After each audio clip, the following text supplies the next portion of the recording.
You're listening to Fox City's Murder and Mayhem, your bi-weekly dose of true crime history in a small rural community of Wisconsin.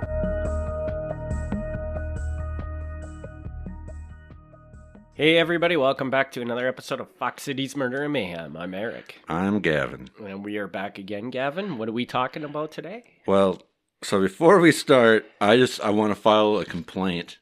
With me? Not with you. With the listeners? Not with the listeners. Well, who you filing the complaint with then? Although, since I told you, but since the last recording, we did get, well, at least I got notification about people who enjoy listening to the show.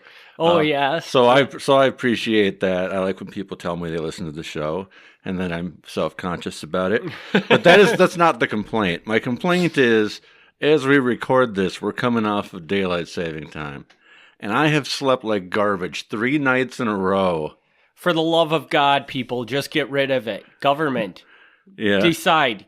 Just get rid of it. I mean, I don't know that that's why. There's a lot of reasons I sleep like garbage, but it's been like that for 3 nights. So I'm a little off today, but I don't think anybody will notice the difference. I'm always a little off. So, and I'm thinking that we're talking about a Bigfoot today. We are. All right. We are. So we're going to a place called Steinthal, and I don't know if that's how you say it, but I don't know how else you would say it, so I'm going to say Steinthal. And where is it at? I'm so glad you asked. It's a little northeast of Kiel, or a little west of St. Nazianz. I don't know St. Nazianz. I know Kiel. Okay. But so it's like, it's in Manitowoc County, and so I was going to do a little bit of history on the town, just because I like throwing that stuff in here. But there isn't. There just really isn't. There's no history to this place, huh? Yeah. At one point in time, it had a post office and a general store, but that's about it. And that's not uncommon. So in our area, there's a little tiny dinky place called Dundas. Mm-hmm. And if anybody listening is like, I have no idea where that is, that's how I feel about Steinthal.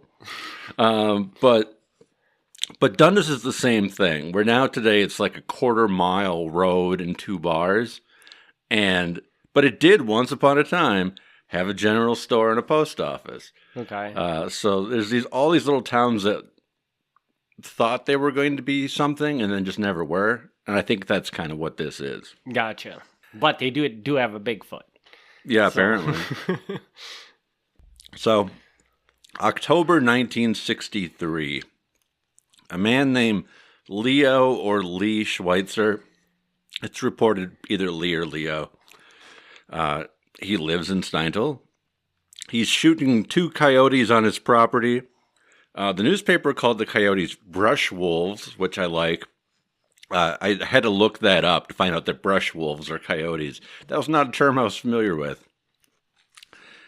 The conservation warden reminded the public that shooting coyotes was okay, but timber wolves were protected, so make sure it's a coyote before you shoot it. Mm-hmm. Schweitzer regularly had to keep up with wild animals on his property, usually coyotes, but sometimes Timber or Bigfoot. Sometimes Bigfoots. Sometimes Bigfoots. Duh. Yeah. You set me up and I failed miserably on that one. Yeah. 1965, Schweitzer's barn burned down. So he moved away and left his farmhouse uncared for. The home became the site of vandalism, with teens making out there and thieving. They took a phonograph, a TV, an outboard motor, and a sausage stuffer. So I hope that making out was like directly taken from the newspaper. It was. That's how they reported it. Yes. There's been a lot of making out going on. It was a makeout spot. Yeah.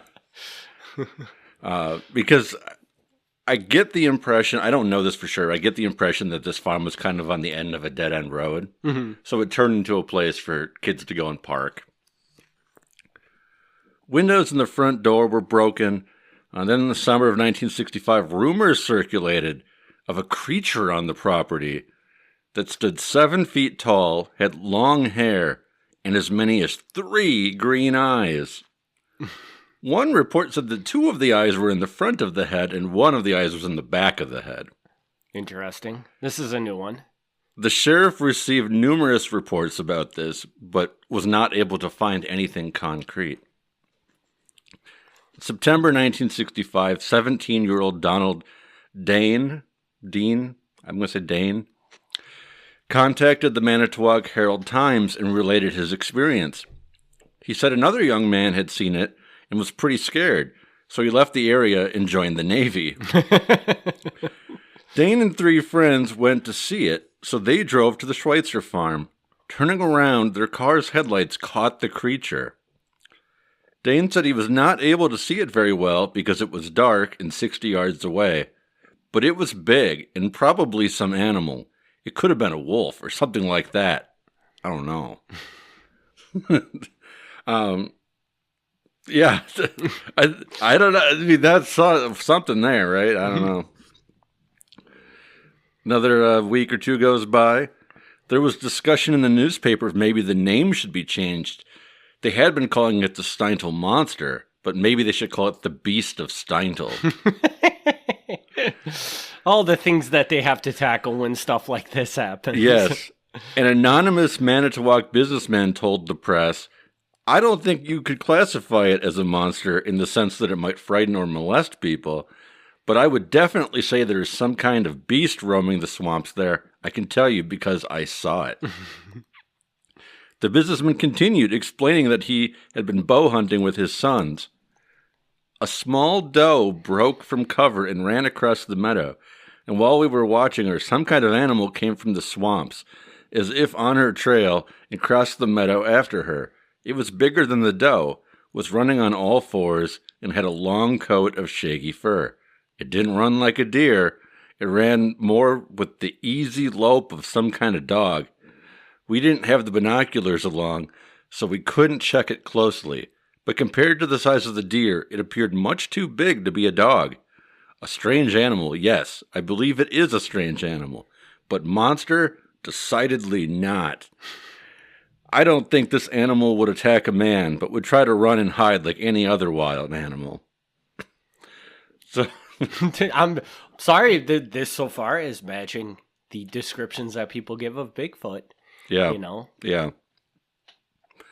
Another day goes by, and the reporter for the Manitowoc newspaper stops in at the Crossroads Tavern of Adam Franzen, which is at the bottom of a ravine near the site of the sightings. Franzen said the bar patrons mostly laugh about it, but sometimes a person will stop in and say they saw it, and then all the patrons will go out and look. Quote, then they almost tear the front of the place off, trying to get out the front door for a look. Ain't had a minute's rest since this thing has started. Don't even get time to go fishing anymore. One of the bar patrons overheard the conversation and said to the reporter, if it has eyes in the back of its head like they say, I know what it is. It must be my foreman. What? Yeah.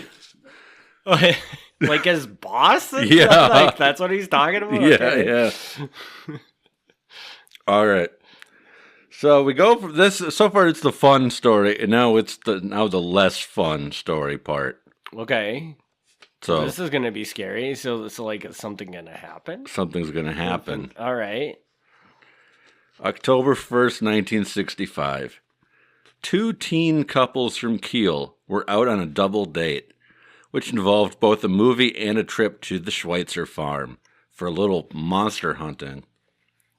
The couples were John Carr and his girlfriend Vicky, Vicky's brother Jeffrey, along with his girlfriend Carol.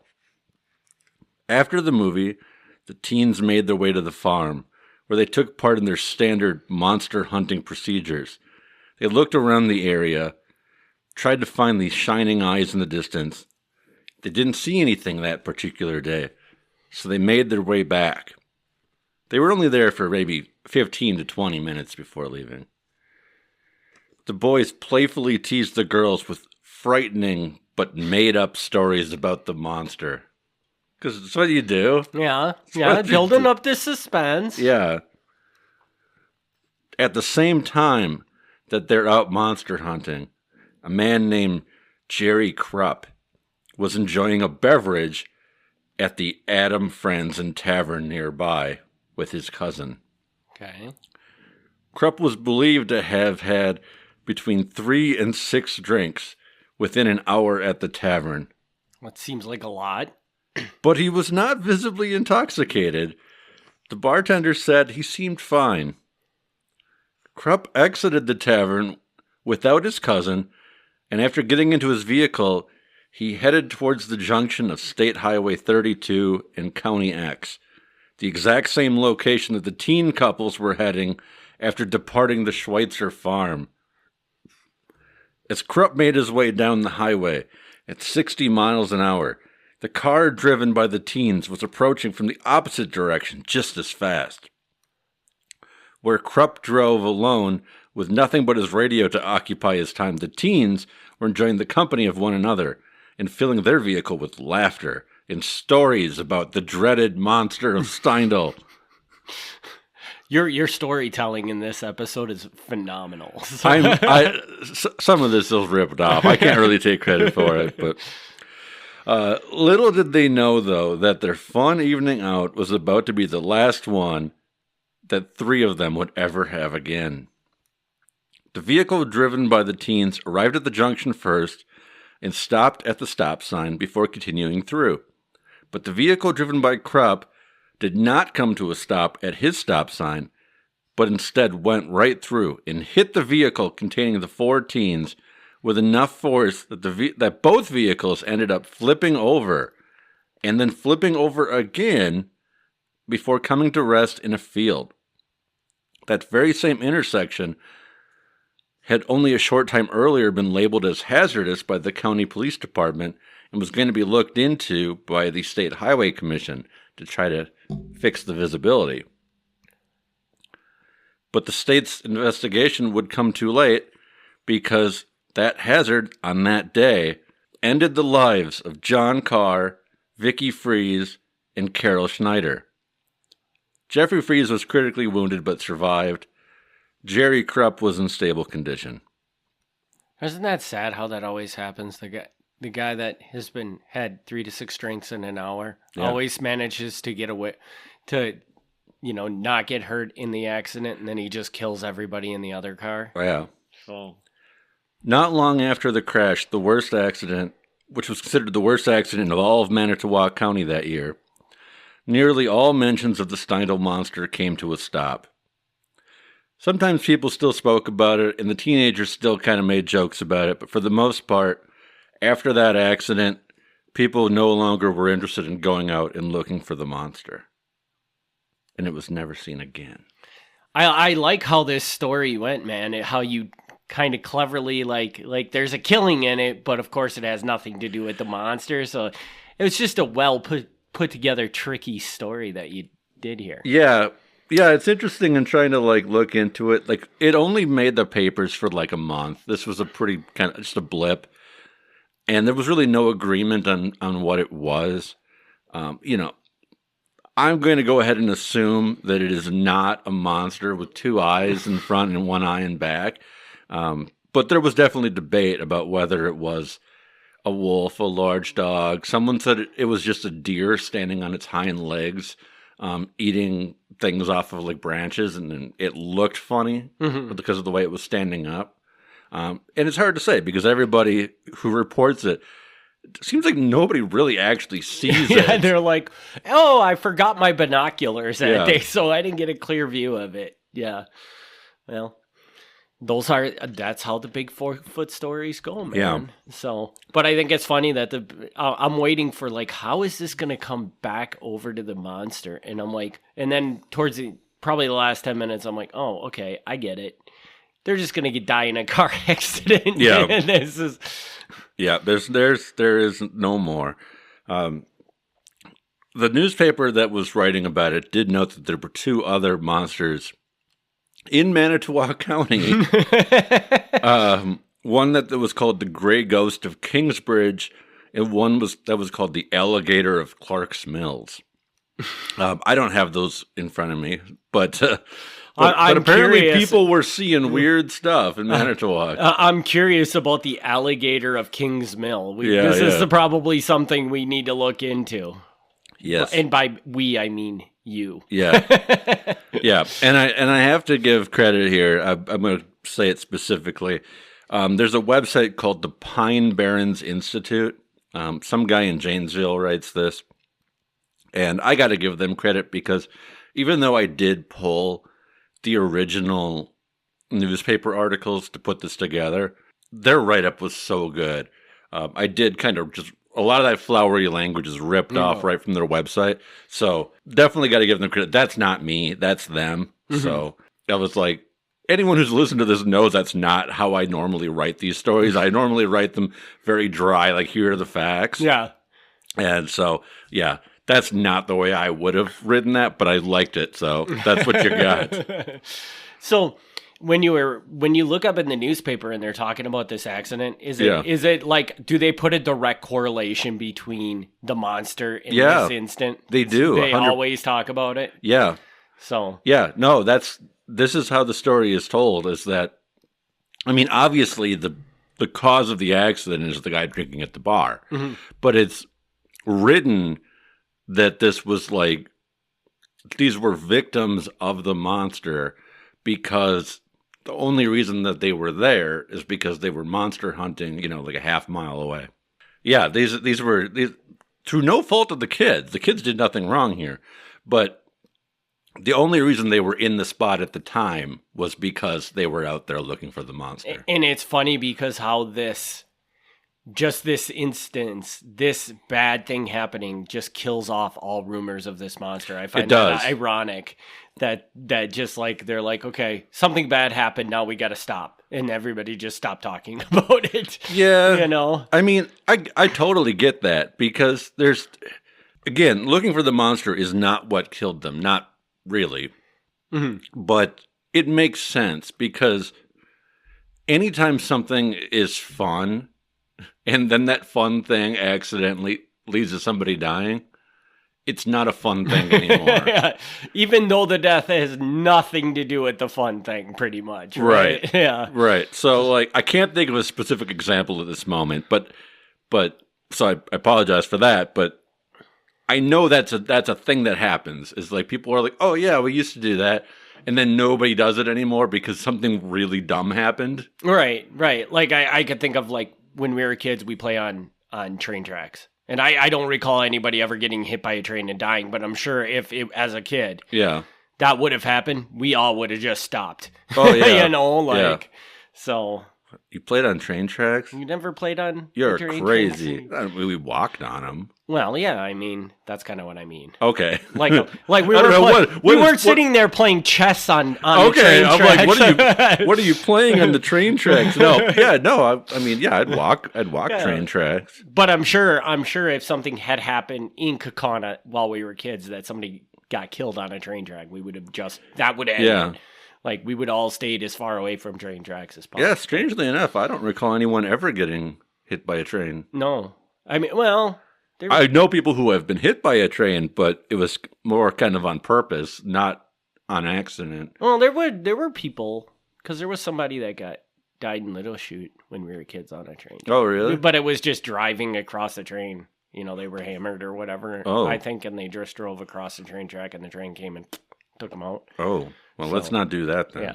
Yeah. Oof. So, all right. Well, I mean, not quite the story I was expecting on Bigfoot, but I think it's cool either way. It's not the Bigfoot you wanted, but that's the Bigfoot you get. So. Yeah. So, not bad. We're not going to give you an A+ on this. No, one, I agree. But we do give the guys that wrote the colorful words in it, I give them an A+ because that was an outstanding way to portray it. Absolutely.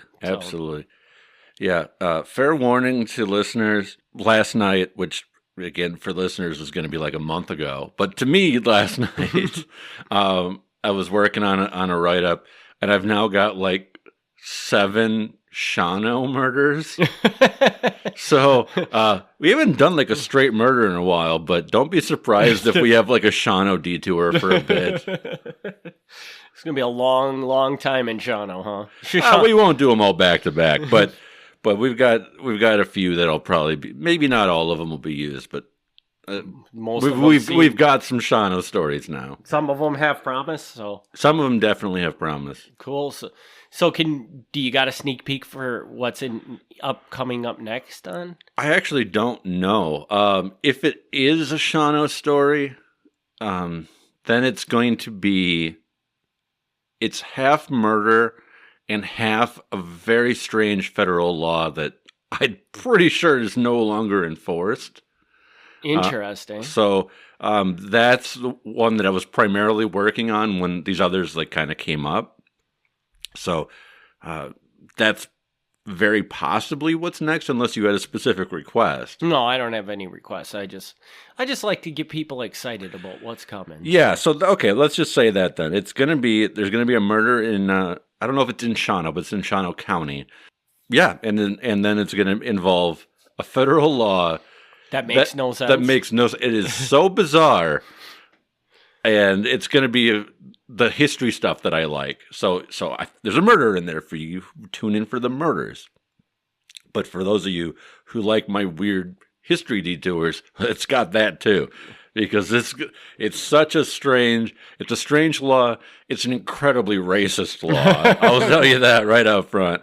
And we'll go from there. Okay. That sounds like a good story, so I can't wait for that one. So but with that, we can wrap this episode up. We want to thank everybody for their continued support of this podcast, and we'll be back in 2 weeks, hopefully with that Shawano murder. If it's not that Shawano murder, good chance it'll probably be a different Shawano murder. No, it'll either be that one or who knows what. If it's a Shawano murder, it's that one. Okay. So we will see everybody in 2 weeks on the next episode. Thanks for tuning in. All right, thank you. Thanks for tuning in to Fox City's Murder and Mayhem. Join us in 2 weeks for another exciting episode of Murder and Mayhem.